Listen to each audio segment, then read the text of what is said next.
Hello everyone, welcome to class. My name is Lukman Bello. In today's class, we are going to look at how a standard course is structured and implemented on the learning management system. This is important for you to be able to plan your content and implement on the learning management system. We all know that learning management system is a software application or a platform that can be used for the administration, documentation, tracking, reporting, and delivery of contents in educational and training programs. In other words, the LMS is your virtual classroom that allows you to manage your course. Now, in delivering this content on the VLE, you can do this in two modes, either synchronous or asynchronous.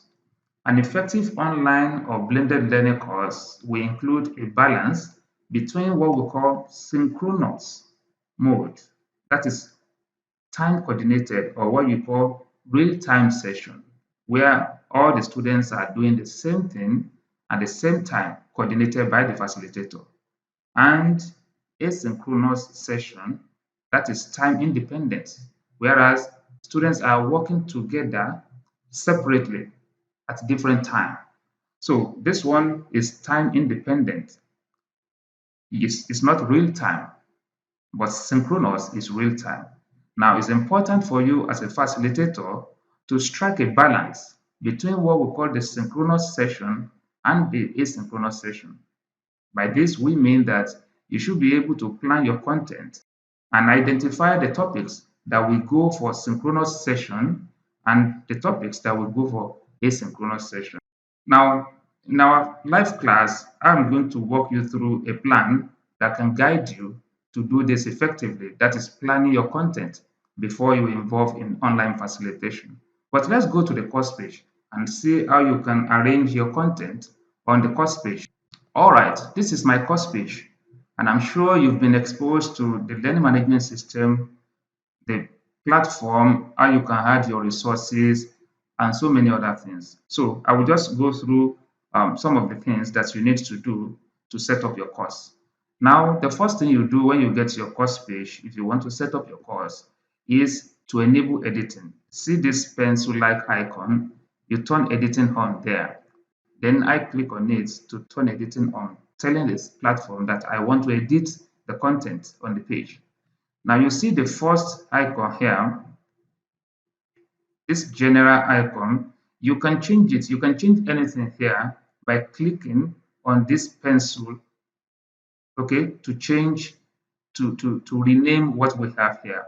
So if you want to, for instance, if you need to record an introductory video to welcome your class into the course, to welcome your students into the course, introducing yourself, let them see your face for the first time, even before the real-time session. This is important, and this is usually the first thing on your course page. So you can do that here. You can rename this general to maybe just click on this pencil-like icon.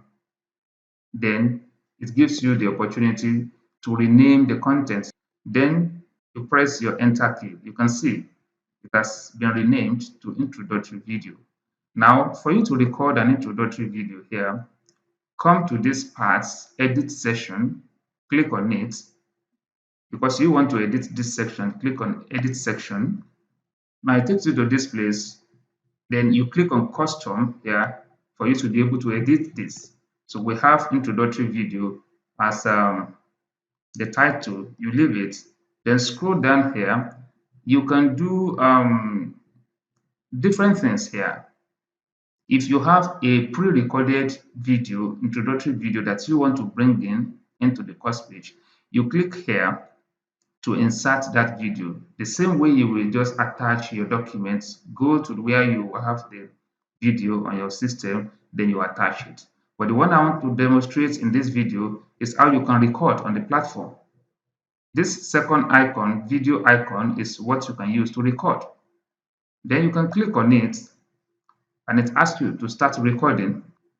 As soon as you click start recording, the system captures your face, your webcam is on, you will be able to talk to your students, welcome them to the class, and tell them what the class is all about. or what the course is all about. Then after that, you can stop recording here. Then you will attach the video. Now, after attaching the video, you just scroll down and click on Save Changes. Then you can see your introductory video is here, welcoming your students to the class. Now, there are so many other things you can still do on the page.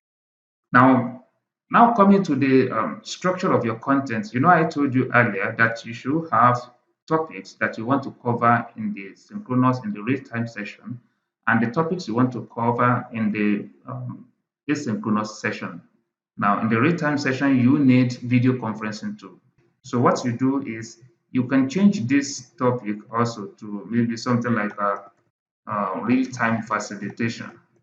Then you press your enter key. Now under this, you now need to add either Zoom or any other video conferencing tool that you want to use. Then you click on this one to add a resource. Then you look for that video conferencing tool. In our own case, we use Zoom. So I will just add Zoom meeting here. Facilitation. Okay. So if you want to give your students any information concerning that, you can tell them to click here to join the meeting. Then you can enable this to allow your students to see this information that you are putting here. Now, if it comes like this with recording enabled, you need to disable this recording for you to be able to edit the content. So you edit the time, give them the time. Okay. When are you going to meet? Set up the time, the number of hours. Then if it's a weekly activity, after setting up the time for this time, you can enable recording so that you don't come here every week to adjust the time. So you just scroll down, then you save and return to course. Now you can see that you now have the real-time meeting here. When your students come here, they will just click, any student coming here will just click on real-time facilitation. Then we join the meeting. Let's click on this and see. You can see start meeting here because I am the host. Your students will see join meeting. So they will click on join meeting, then they will join the class. That means you've been able to structure the content that you are going to deliver in the synchronous mode, that is in the real-time mode. Now, depending on the content you have, you come here when the time comes, you deliver your content to your students. However, you still need to deliver some content or some topic, the other mode, which is asynchronous mode. Now, the asynchronous mode, you need to add discussion forum, isn't it? You might need to add chats.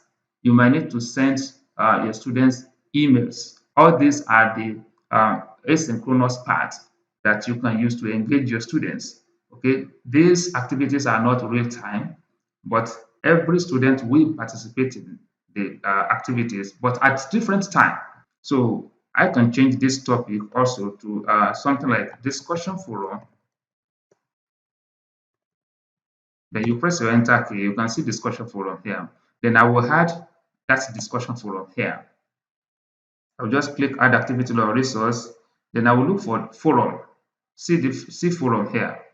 So you just click on the forum and you set it up. How do you set up the forum? It's here. Then you say discussion forum on democracy. Yeah. So you put your content here. Your discussion forum post should not be a question that will require them to just say yes or no.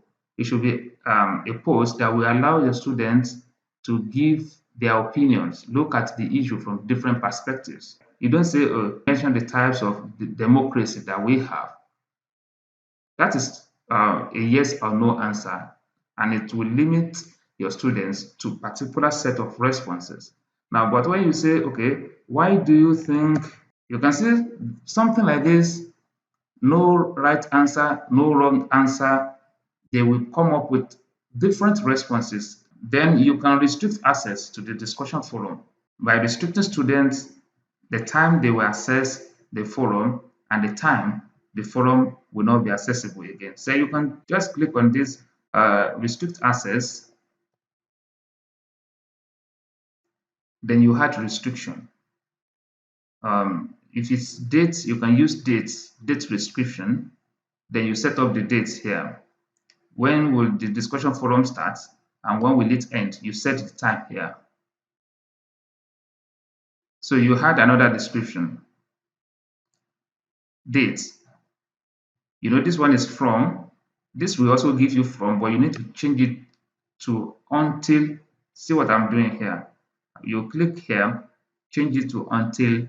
That is the time you want to give your students to respond to the post. Then maybe tomorrow, you want to close it by tomorrow. You put 26th here, then you set up the time. So when you are done with this, you scroll down, then you save and return to course. Now see what is happening here now. When a student comes here, the student will see this. If a student clicks on this, it will take the student to the page where he or she can contribute to the discussion forum post. Okay. Now, the students will see the restriction here, the time from this time to this time. Now, by doing this, you've been able to cover how you want to deliver your content, part of your content, real time, and part of your content in asynchronous mode as well. You can add so many other things. Apart from the discussion forum, you can send message to your students using their mails. You can send message to your students on WhatsApp. Um, all these are the asynchronous. They are not real time. So remember, I mentioned that this is your classroom online. Then you should be able to structure it in a way that will be able that students will be able to easily navigate and access the content. So thank you for watching. We will meet next time.